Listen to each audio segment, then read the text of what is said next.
ਲਾਓ। ਇੱਕ ਐਸਾ ਤੀਰਥ ਜੋ ਮਨੁੱਖ ਦੇ ਅੰਦਰ ਹੈ, ਜਨਮਾਂ ਜਨਮਾਂਤਰਾਂ ਦੇ ਕਰਮਾਂ ਦੀ, ਪਾਪਾਂ ਦੀ, ਸੰਸਕਾਰਾਂ ਦੀ ਮੈਲ ਧੁੱਲ ਜਾਂਦੀ ਹੈ। ਜਿਸ ਨੂੰ ਤੁਖਾਰੀ 12 ਮਾਹ ਵਿੱਚ ਧੰਨ ਗੁਰੂ ਨਾਨਕ ਦੇਵ ਜੀ ਮਹਾਰਾਜ ਇੰਝ ਫਰਮਾਨ ਕਰਦੇ ਨੇ, ਮਾਘ ਪੁਨੀਤ ਭਈ ਤੀਰਥ ਅੰਤਰ ਜਾਣਿਆ। ਅਸੀਂ ਅੰਤਰੀਵ ਤੀਰਥ ਨੂੰ ਜਾਣ ਲਿਆ, ਅੰਦਰ ਦੇ ਤੀਰਥ ਨੂੰ ਜਾਣ ਲਿਆ ਜੋ ਪਾਪਾਂ ਨੂੰ ਧੋ ਦਿੰਦਾ ਹੈ, ਦੁੱਖਾਂ ਨੂੰ ਮਿਟਾ ਦਿੰਦਾ ਹੈ, ਕਲ ਕਲੇਸ਼ ਨੂੰ ਮਿਟਾ ਦਿੰਦਾ ਹੈ, ਪੁਰਬਲੇ ਕੀਤੇ ਹੋਏ ਕਰਮਾਂ ਨੂੰ ਮਿਟਾ ਦਿੰਦਾ ਹੈ, ਧੋ ਦਿੰਦਾ ਹੈ। ਉਹ ਕਿਹੜਾ ਤੀਰਥ ਹੈ? ਸੁਣੀਏ ਮਨੀਏ ਮਨ ਕੀਤਾ ਭਾਵ। ਜੋ ਭੋਜਨ ਅਸੀਂ ਛਕਦੇ ਹਾਂ, ਉਸ ਦਾ ਜਿਹੜਾ ਭਾਗ ਸਾਡੇ ਸਰੀਰ ਵਿੱਚ ਰਹਿ ਜਾਂਦਾ ਹੈ, ਉਹੀ ਖੂਨ ਬਣਦਾ ਹੈ, ਉਹੀ ਮਾਸ ਬਣਦਾ ਹੈ, ਉਹੀ ਸਰੀਰ ਦੀ ਸ਼ਕਤੀ ਬਣਦਾ ਹੈ, ਉਹੀ ਇੰਦਰੀਆਂ ਦੀ ਸ਼ਕਤੀ ਬਣਦਾ ਹੈ। ਜੋ ਅਸੀਂ ਪੜ੍ਹਦੇ ਹਾਂ, ਸੁਣਦੇ ਹਾਂ, ਜਿਸ ਨੂੰ ਮਨ ਮੰਨ ਲੈਂਦਾ ਹੈ, ਉਹ ਮਨ ਦਾ ਹਿੱਸਾ ਬਣ ਜਾਂਦਾ ਹੈ, ਬਾਕੀ ਵਿਅਰਥ ਚਲਾ ਜਾਂਦਾ ਹੈ, ਹਵਾ ਚ ਉੱਡ ਜਾਂਦਾ ਹੈ। ਸੁਣਿਆ ਹੋਇਆ ਹਵਾ ਚ ਉੱਡ ਗਿਆ। ਮੈਂ ਇੱਕ ਦਫਾ ਫਿਰ ਦੁਹਰਾਵਾਂ, ਇਹੀ ਦਲੀਲ ਹੈ। ਜੋ ਭੋਜਨ ਅਸੀਂ ਖਾਂਦੇ ਹਾਂ, ਉਸ ਦਾ ਜਿਹੜਾ ਭਾਗ ਸਾਡੇ ਸਰੀਰ ਵਿੱਚ ਰਹਿ ਜਾਂਦਾ ਹੈ, ਉਹੀ ਖੂਨ ਹੈ, ਉਹੀ ਮਿੰਜ ਹੈ, ਉਹੀ ਮਾਸ ਹੈ, ਉਹੀ ਸਰੀਰ ਦੀ ਸ਼ਕਤੀ ਹੈ। ਸਰੀਰ ਭੋਜਨ ਦਾ ਵਿਕਾਸ ਹੈ। ਮਾਂ ਬਾਪ ਦਾ ਖਾਧਾ ਹੋਇਆ ਭੋਜਨ ਰਕਤ ਬਿੰਦ।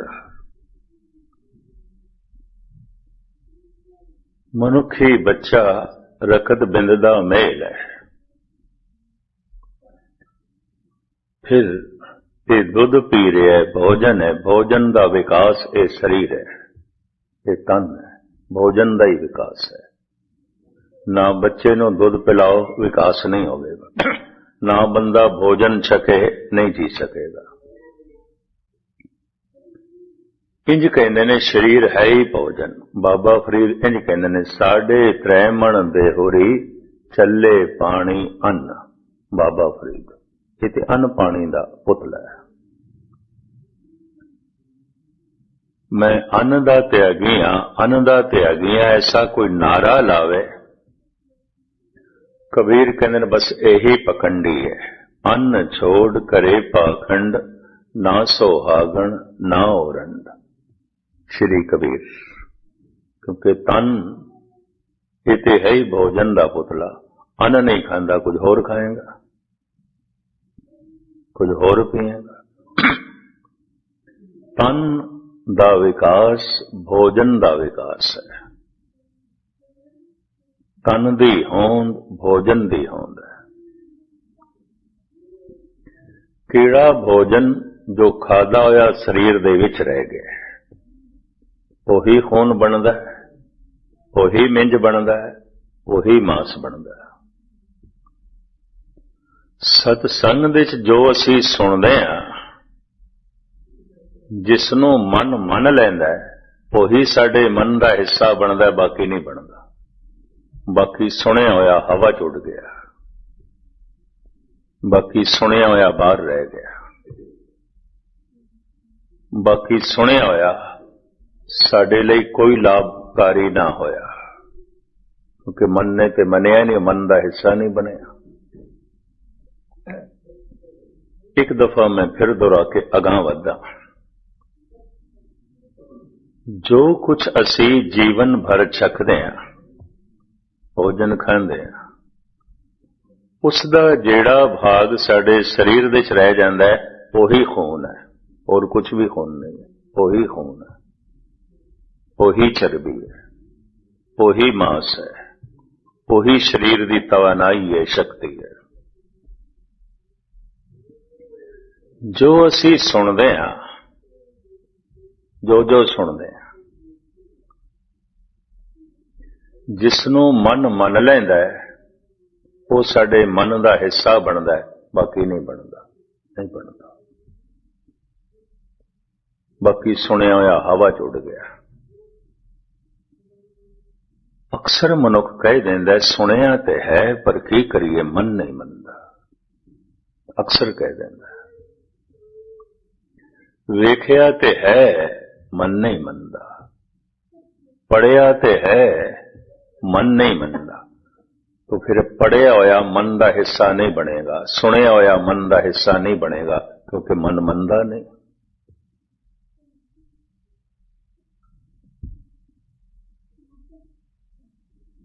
धर्म की पहली साधना सुनन ते खड़ी है।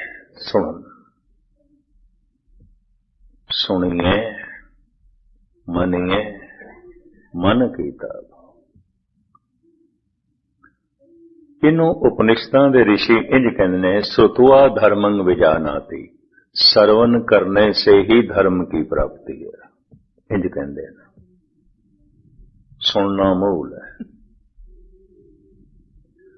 धन गुरु नानक देव जी महाराज नूं इस दे उत्ते 4 पौड़ियां उचारण करनियां पईयां।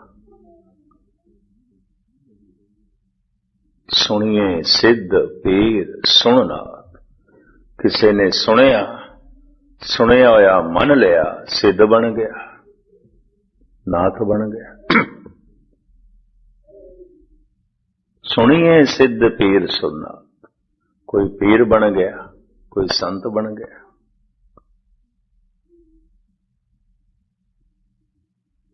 सुनन दी इतनी वड्डी महिमा एक पौड़ी नहीं 4,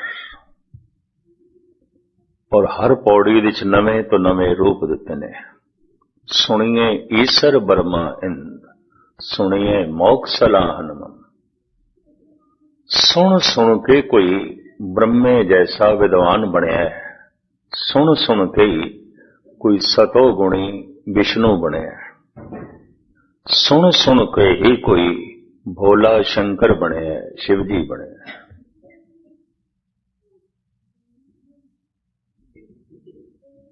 सारी ये उच्च पदवियां धर्म दियां सुनन ते खड़ियां।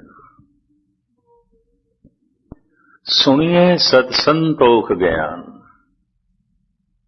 किसी ने सुनिया मन लिया, वही सत बनया, उच्चा आचरण बन गया, वही संतोख बन गया, वही सबर बन गया।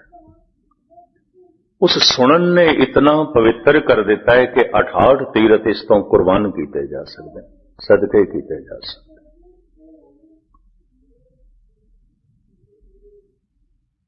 फिर चौथी च कहते हैं सुनिए सारा गुनाह कहेगा, सुनिए शेख पीर पातशाह, सुनिए अंधे पावे राव, सुने हाथ होवे असगाव। ये न तरे जान वाला सागर, जिन्हों अबूर करना बड़ा औखा है, एक हाथ जैसा रह जाता है सुनन नाल।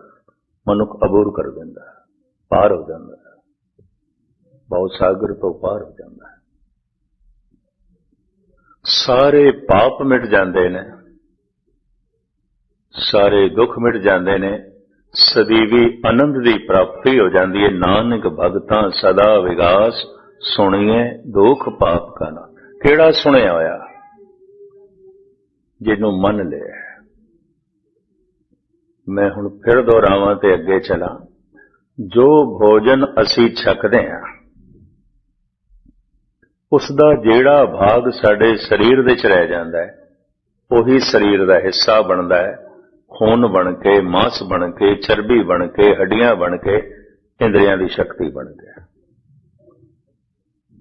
शरीर का विकास, शरीर की होंद भोजन की होंद है, भोजन का विकास है। जो असी सुनते हैं, पढ़ते हैं, मन मन लैंदा है जिसनों, वही साडे मन का हिस्सा बनता है, वही साडे मन का रूप बनता है। सुनिया होया अगर मने है तो सिद्ध हो जाएगा, सुनिया होया अगर मने है तो संतोखी हो जाएगा, सुनिया होया अगर मने है तो ज्ञानी हो जाएगा, सुनिया होया अगर मनिया तो इसके सारे दुख ते पाप नाश हो जाएंगे और सदीवी आनंद की प्राप्ति हो जाएगी। सुनने वास्ते कबूल करना पड़ेगा, मैं कुछ नहीं जानना चाहता और मैं सुनना चाहता, जानना चाहता। इस वास्ते बड़ा निर्माण शब्द दिता गुरु नानक ने, सिख। सिख तो मुराद की मैं सीखना है, मैं नहीं जानता, कुछ भी नहीं जानता। इस तो ज्यादा निर्माण शब्द होर कोई नहीं है। मैं कुछ भी नहीं जानता, कुछ भी नहीं जानता, जानना चाहना, सीखना चाहना। और ये भाव मरदे दम तक बनया रहे, क्योंकि जीवन बड़ा छोटा है, जानन नू बहुत कुछ है, बहुत कुछ है। अगर गौर नाल देखिए, धन गुरु ग्रंथ साहब जी की सारी बाणी अगम्य सागर मनुख नू बड़े मुश्किल नाल किधरे 2-4 शब्दां दी जीवन भर विच किधरे समझ आ जाए ते आ जाए। फिर 10वां ग्रंथ है भाई गुरदास जी दियां वारां ने, 52 कवियां दियां रचनावां ने। कवि संतोख सिंह जी का गुरु प्रताप सूरज ग्रंथ है। इतना वड्डा खजाना है, इति कोई खोले, प्यो दा देखा खोल डिठा खजाना, ता मेरे मन भया निदाना। नहीं खोलिया, बहुत कुछ है। सियाणे अनुभवी पुरुष कहते हैं, कोई भी मनुख जिस मजहब दे पैदा होया है, अपने धर्म के सारे ग्रंथों का अध्ययन नहीं कर सकता, नहीं कर सकता। बहुत कुछ है, बड़ा पसारा है, बहुत वड्डा पसारा है। तो मैं इस वास्ते सतगुरु ने निर्माण शब्द दे दिता, सिख। तो सीखना है, सीखण का भाव लैके आ, मैं सीखना है। और सीखण लई ते सुनना है, पहले सुनना है, सरोता बनना है, सुनना है। सुनिए, इस वास्ते सिख तो ज्यादा निर्माण अवस्था और कोई नहीं, हंकारी सिख हो ही नहीं सकता। जिहड़ा ये दावा करदा मैं सब कुछ जानदा, पता है मैनूं की है गुरमत में जानना। ये कुछ भी होवे, कम से कम सिख नहीं है। सिख जो मरदे दम तक ये भावना रखे मैं सीखना है और मैं कुछ नहीं जानता। जानन नू बहुत कुछ है, सीखण नू बहुत कुछ है। जीवन बहुत छोटा है, बहुत छोटा है, बहुत छोटा है।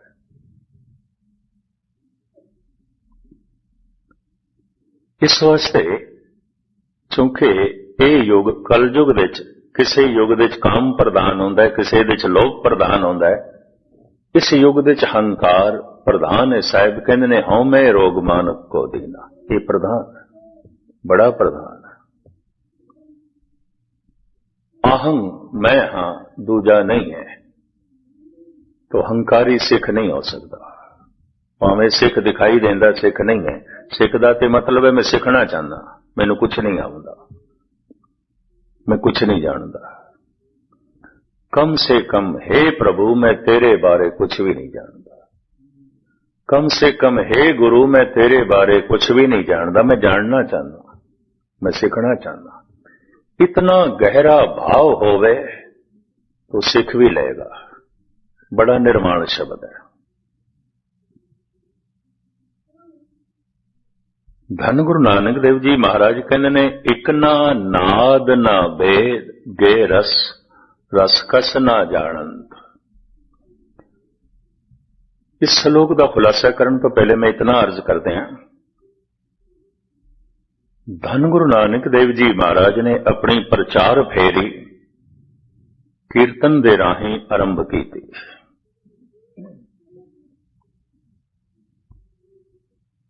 किसी नू समझाना गा के,